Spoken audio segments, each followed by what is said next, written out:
घरको हुनुहुन्छ आउनु अब घरको हुनुहुन्छ यस्तो बाहिर निस्किनुहुन्छ कि यसो केको लागि सहयोग हो अब काम गर्न सक्दिनँ बिरामी हुन्छु त्यहाँबाट यसो सहयोग माग्दै आएको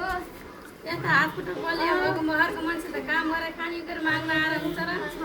हेर्नु हात खुट्टा निस्केर होइन हामी यस्तो बुढी भएको मान्छे तिमी के छ र यस्तो बलियो बाङ्गा भएको त्यसो हात खुट्टा डर भएको त गर्न खाइन्छ घरमा नि साह्रो दुःख छ त्यही भएर हो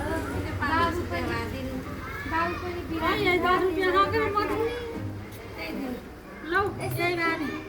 हामी तिमीले कहाँ र हामीलाई त्यहाँ कसले दिने त्यही पैसा नि पैसा छैन एउटै घरमा पैसा र चामल हुन्छ र उता उता त्यसलाई नि अन्त यता पर्सिर जाऊ यता जाऊ हामी तिमीले छैन कपडा छैन हामी यस्तो लाएर बसेछौँ कपडा नभएर चामल छैन होइन राम्रो छ कपडा हजुरको